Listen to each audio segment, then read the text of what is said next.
the overview for the Summit College fabrication project. First off, we're going to take a look at our bill of materials here, make sure all of our material actually matches what's on the bill of materials. So if we compare dimensions, the reference number A to our tube here, looks like we have a approximately 3-inch outside diameter tube, approximately 3 inches long. Go to part B, angle iron, piece of angle steel, about 1/4 inch thick, 1.5 inch long, by 1.5 inch long, by approximately 3 inches. All 4 pieces appear to be the same. All 4 pieces appear to be about 3 inches. Go to our part C, which I've actually already partially cut here. So you can see in the bill of materials it outlines the cutting dimensions. It's already partially cut. And then part D, we have our base plate. Approximately 5 inches by 5 inches. So onto our part C, since this is the next part of the instruction to make assembly number 1. First part of assembly number 1, we have to cut part C from the base plate stock material. So I've already done that for the most part here. Just have some final pieces to shave off to get it to actually sit on the inside diameter of part A. Once part C is able to sit on the inside diameter of part A, then we can put a bevel on the edge of part C here and actually weld it together. So as you can see, it doesn't quite fit on the inside. It almost does, but not around the entire diameter. So it doesn't fit perfectly on the inside diameter. It still has a little bit of room. So we need to shave it off. In order to do that, we put this along the inside diameter here, see where it does fit, and then compare where it doesn't fit, and just shave off a little bit here until it actually does fit on the inside diameter. As always, safety first, gloves, eye and ear protection when grinding.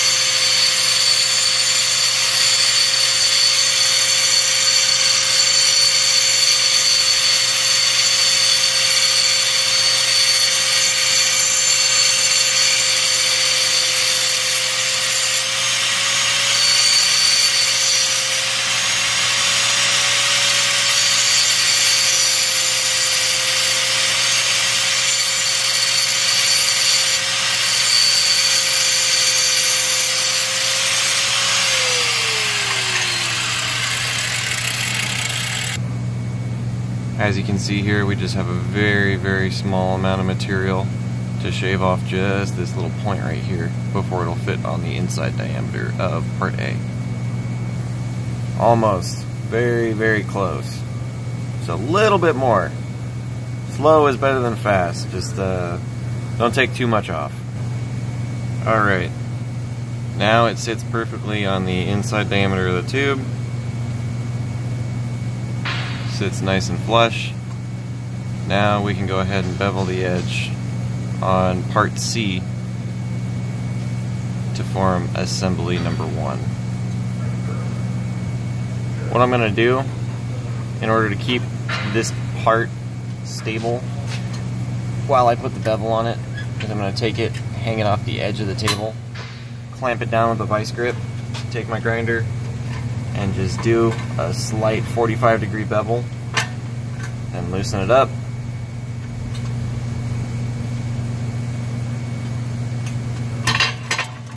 Rotate it, clamp it back down, and do the other side. I'm going to do that all the way around until I have my 45-degree bevel all along the entire outside diameter of one side of this plate.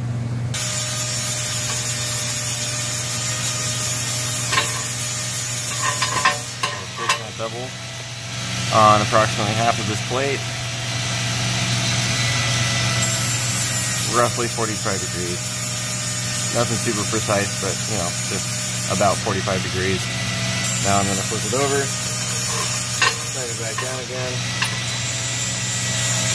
and do the remaining side.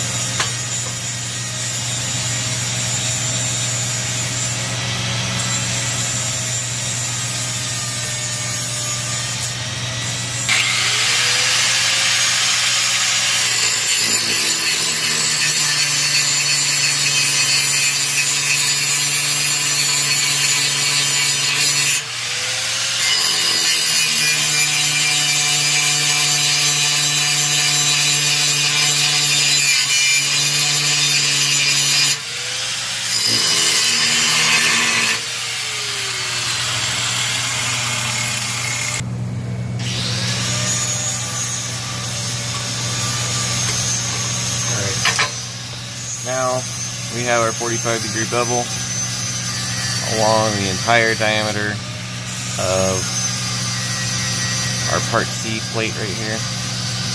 So all along one edge. So now we're going to fit this per our instructions for assembly number 1. We're going to fit this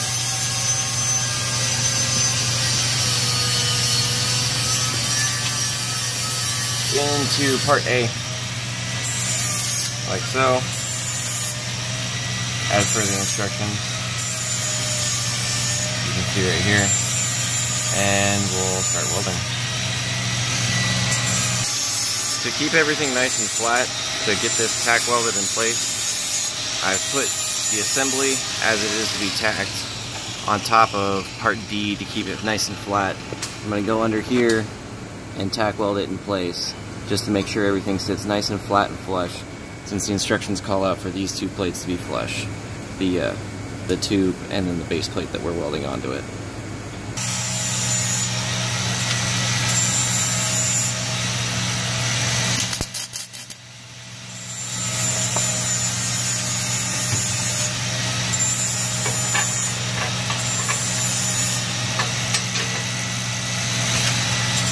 We want to make sure, I've laid the first tack, we want to make sure it doesn't warp, so we're going to put tacks at opposite corners. We're going to do 4 tacks total to try and space out the heat as much as possible to prevent any distortion or warpage while it's being tacked.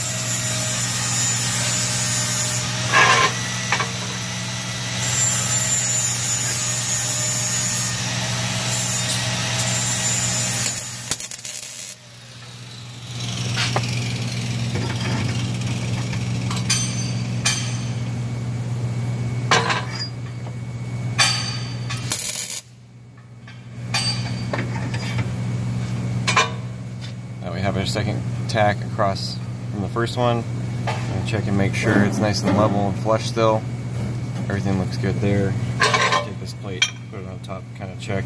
Our tacks are going to stick up a little bit, so it's not going to be perfectly flat, but you can just kind of put that up there to get a reference to make sure everything's nice and square. Check on the inside, everything looks good. We'll put our other 2 tacks.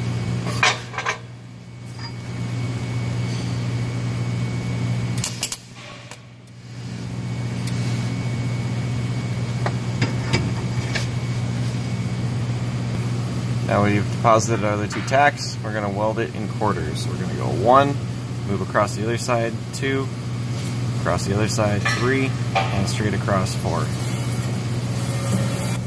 Have our first 2 welds done, and we're doing this 1 and 2, moving across diagonally or across from tack to tack like that to minimize heat distortion and input instead of just welding all the way around. We're doing this to minimize warpage. Just finished laying the last bead, so we did it in quadrants, 1, 2, 3, 4. Now the instructions say to grind flush. So we're going to take and level this whole surface off that we just welded right here, and and level that perfectly flat with the rest of the surface as per the instructions. Now I've ground my welds flush. Everything's nice and even, nice and flat on all sides. Now we have a completed assembly number 1, and we're ready to move on to the next portion of our work instruction.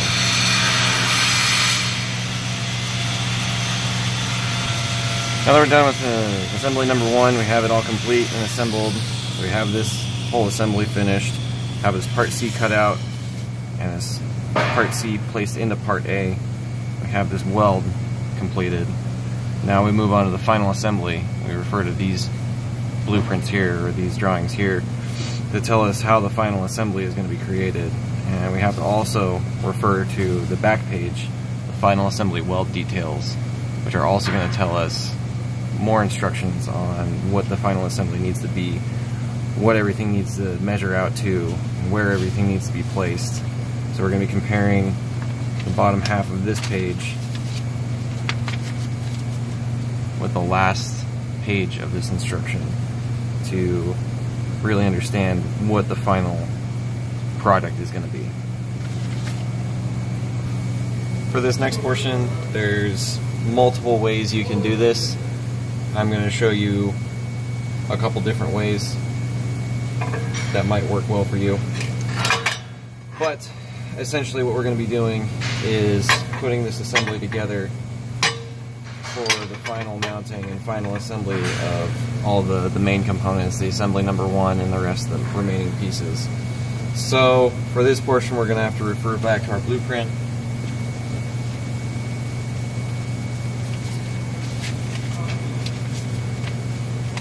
So we go and refer to our blueprint, we go to this drawing, it kind of shows us where everything needs to be from a top view.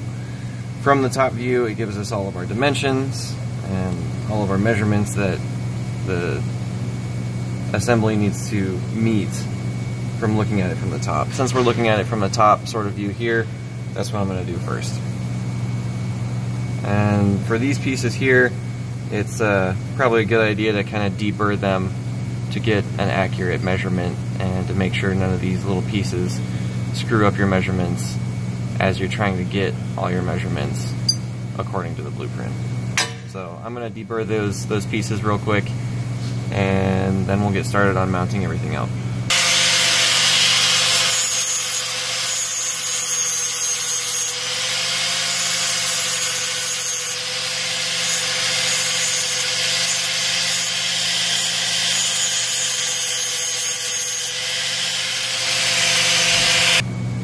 Now that we have all our pieces nice and clean and deburred, let's start putting them on our plate.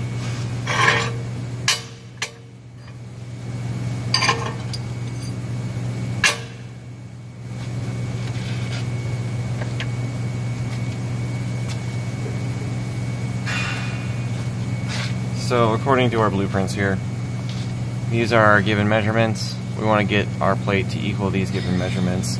Essentially, all 4 pieces of these angle iron, all 4 of these legs are going to be mounted to the base plate and then also mounted to assembly number 1. So to get all those in equal distance from each other, what I'm going to do to start off is put assembly number 1 in the center of our plate,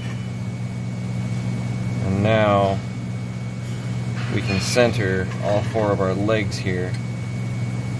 And now we can start taking measurements and making sure they all line up with the blueprint and meet the dimensions called out on the drawing.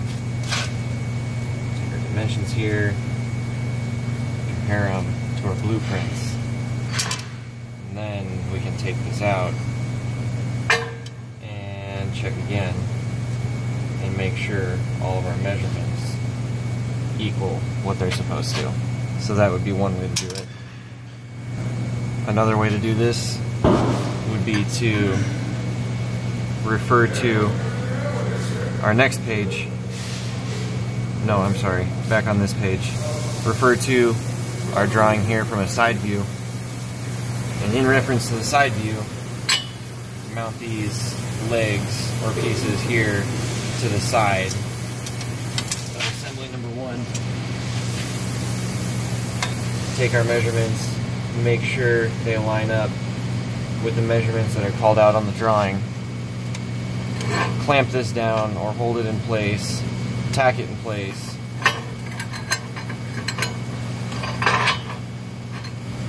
Mount up your second piece, take your measurements, make sure everything measures out the way it does in the blueprint. Compare it.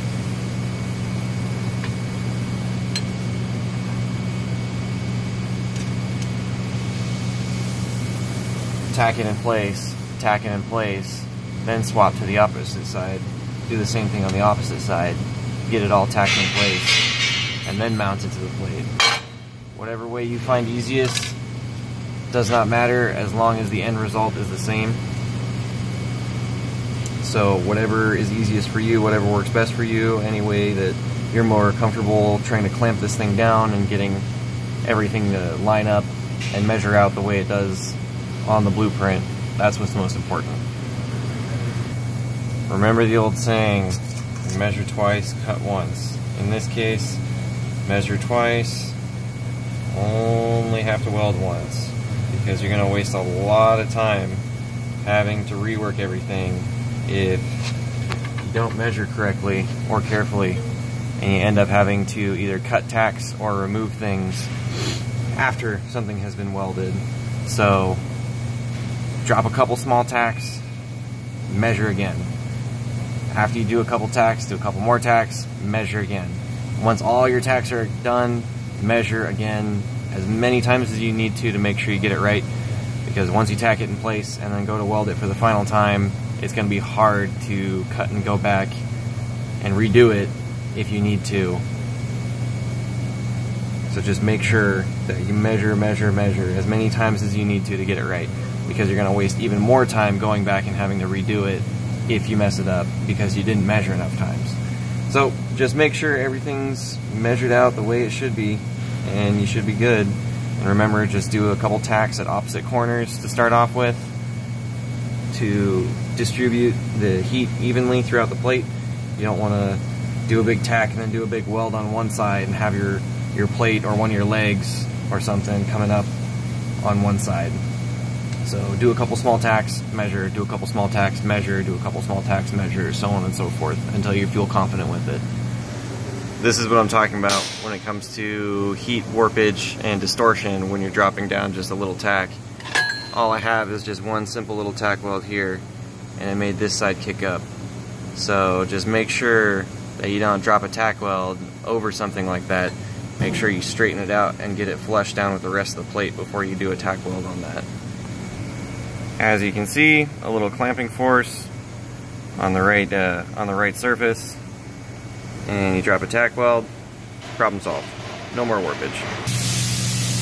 So now I got all my tacks at opposite corners, got this assembly all tacked in place. Now we need to measure to make sure nothing came out of spec.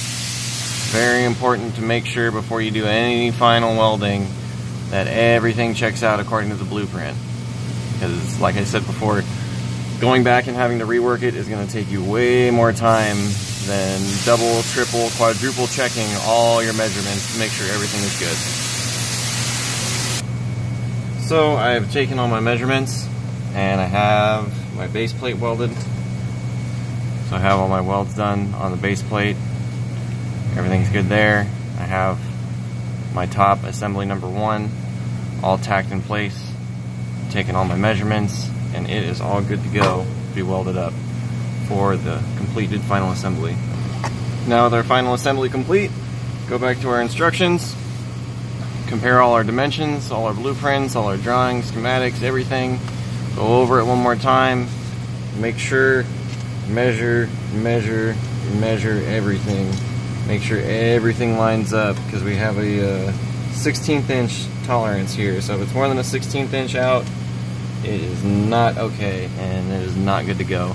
So take all your measurements again, make sure during the final assembly and the final welding nothing came out of spec and nothing is more than a 16th inch out based on the tolerance specs laid out in the diagrams. So hopefully that was helpful. Good luck.